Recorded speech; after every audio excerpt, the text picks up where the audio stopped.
大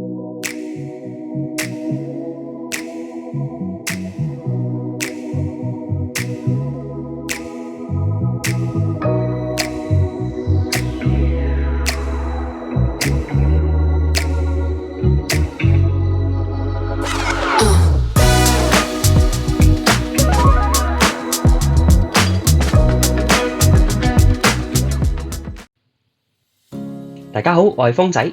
今集裝咗個 Klook One Day Tour，由西門町出發，我哋嚟個慢活之旅。今集我哋會遠離繁囂，去咗野柳、九份同埋十份。除咗享受美食之外，亦都欣賞好多自然嘅風景啦。望住一望無際嘅大海呢，真係非常之 chill 啊！中意呢條片嘅話呢，就記得 comment、like and share， 同埋 follow 我嘅 IG 同埋 YouTube channel。記得隔離撳埋個鐘仔搶先睇啊！有新片咧就唔會錯噶啦。第一站我哋嚟咗野柳地質公園，喺呢個公園入邊咧會見到唔同造型嘅石啦，因為受到風化、海蝕同埋地殼嘅運動咧，而造就咗唔同嘅奇景同埋特殊嘅海蝕地形噶。公園分為3大區域，不過咧我哋逗留嘅時間唔係特別多啊，所以咧我哋就去咗第一區為主嘅。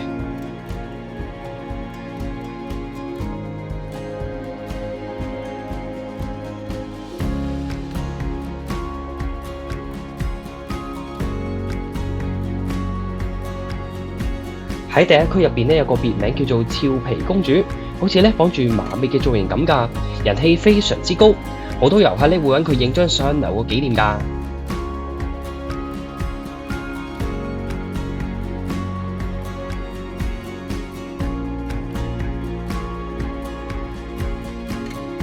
之後我哋去咗睇女王頭啦，喺公園必定要打卡嘅地方嚟噶。我哋喺野柳地質公園咧大概停留咗1個鐘頭左右。如果想打卡嘅話咧，就記得預留時間去排定隊啦。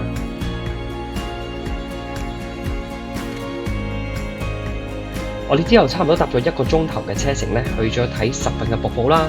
我哋大概行過去瀑布咧，大概用咗15分鐘左右。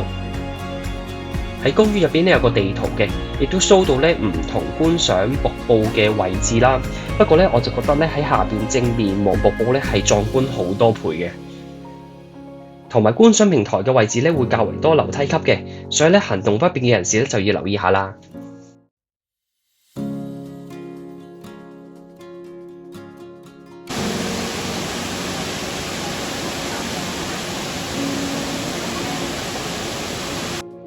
之後我哋去咗十份嘅老街，旁邊咧都有賣唔同嘅小食啦。除此之外咧，最重點嘅咧就係去老街嗰度放天燈啦。呢度咧有非常之多嘅鋪頭咧可以放天燈㗎。鋪頭入邊咧有賣唔同類型關於天燈嘅紀念品啦。而天燈嘅顏色咧就代表住唔同嘅意思嘅。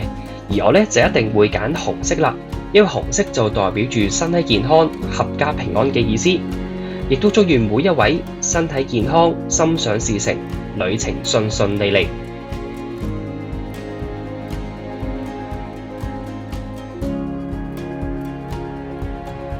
而最後一站我哋就去咗九份，因為嗰日咧係公眾假期啊，所以旅遊巴咧係上唔到九份㗎，需要再搭接駁巴士咧再上九份嘅。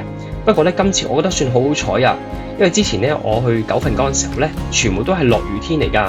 好難得今次咧藍天白雲，望落個景咧真係會靚好多倍啊！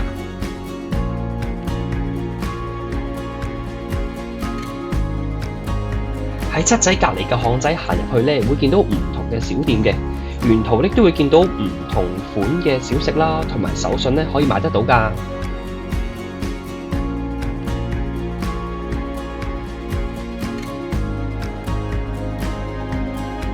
而我哋咧就去咗張記傳統魚丸呢一間鋪頭啦，我哋就叫咗滷肉飯、油豆腐同埋鮮魚丸湯，味道咧非常之唔錯㗎。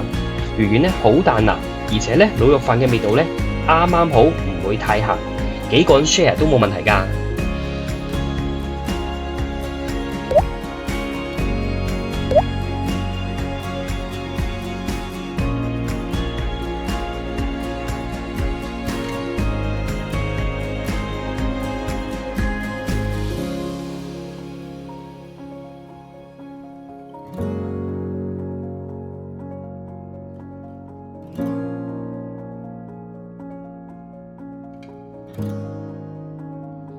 最後咧，我哋就嚟咗食芋圓啦。呢一間鋪頭咧，歷史都好悠久下噶啦。我叫咗熱嘅芋圓啦，入邊咧有5圓嘅，包括有地瓜圓、芋圓、紫薯圓、綠茶圓同埋芝麻圓，食落咧非常之有咬口噶，唔錯唔錯。總結今次嘅慢活之旅先，今次咧呢個 One Day Tour 咧真係唔錯噶，除咗可以遠離市區之外咧，俾我哋可以放慢腳步，感受下大自然嘅獨特嘅面貌啦。喺旅程入邊咧會領略到咁多嘅。中意呢條片嘅話咧，就記得 comment、like and share 同埋 follow 我嘅 IG 同埋 YouTube channel， 記得隔離撳埋個鐘仔搶先睇啊！有新片咧就唔會錯噶啦。我哋下次再見，拜拜。